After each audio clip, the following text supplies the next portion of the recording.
দস্যুতা, ছিনতাই, ডাকাতি, চুরি, অপহরণ এবং মুক্তিপণ দাবি, এই অপরাধ দমনের জন্য এবং আইন শৃঙ্খলা পরিস্থিতি স্বাভাবিক রাখার জন্য আমাদের কর্মতৎপরতা আগের থেকে আমরা বৃদ্ধি করেছি। আমাদের টহল কার্যক্রম, গোয়েন্দা নজরদারি বৃদ্ধি করেছি।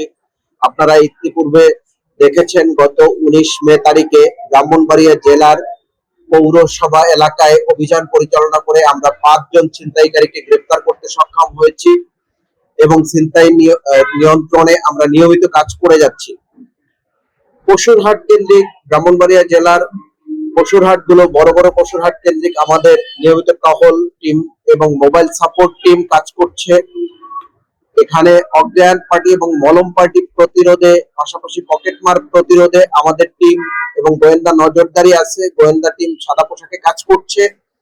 জাল টাকা শনাক্তকরণের জন্য আমাদের মোবাইল সাপোর্ট টিমের কাছে 3টি শনাক্তকরণ মেশিন আছে এবং প্রত্যেকটা হাসিল পয়েন্টে আমরা তাদেরকে বলে রেখেছি তাদের যদি কোনো ডাউট হয় আমাদের এই সেবাটা গ্রহণ করার জন্য।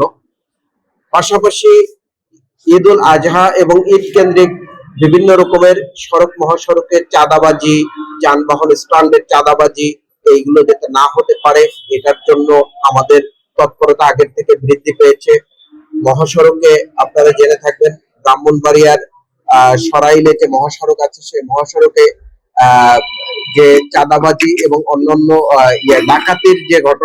ডাকাতির ঘটনা যাতে না ঘটতে পারে এই কারণে মহাসড়ক গুলোতে আমাদের টহল কার্যক্রম বৃদ্ধি করেছি। রেল স্টেশন, বাস স্টেশন গুলোতে টিকিট কালোবাজারিরা যাতে দৌরাত্ম সৃষ্টি না করতে পারে, সিন্ডিকেট তৈরি না করতে পারে এই কারণে আমাদের র্যাবের টিম প্রতিনিয়ত রেল স্টেশন এবং বাস স্টেশন গুলোতে যাচ্ছে এবং তাদের কর্মতৎপরতা বৃদ্ধি পেয়েছে। পাশাপাশি যে কোনো রকমের সহিংসতা রোধ করতে আমরা শহরের গুরুত্বপূর্ণ পয়েন্ট গুলোতে, পাশাপাশি লোক সমাগমের স্থান, কেপিআই পয়েন্ট এবং ঈদগাহ কেন্দ্রিক আমরা নিরাপত্তা ব্যবস্থা গ্রহণ করেছি। যে কোনো রূপ সহিংসতা এবং যে কোনো রূপ আইন শৃঙ্খলা পরিস্থিতি যাতে অবনতি না হতে পারে সেই ব্যাপারে আমরা আমাদের সর্বোচ্চ চেষ্টা করে যাচ্ছি এবং নিয়মিত টহল কার্যক্রম চলতেছে। টহল পরিমাণ বৃদ্ধি করেছি আমরা, পাশাপাশি গোয়েন্দা নজরদারি আমাদের অব্যাহত আছে। এটা কি ঈদ পূর্ববর্তী না পরবর্তীতে একই পদক্ষেপ নেওয়া হবে? ঈদের যে 7 দিন সরকারি ছুটি, যে 7 দিন, এই সরকারি ছুটির ক্ষেত্রে দেখা যাচ্ছে যে এখন সবাই ঘরে ফিরতেছে। আবার ঘরে ফেরা মানুষগুলো ঈদ শেষে আবার যার যার কর্মস্থলে ফিরে যাবে।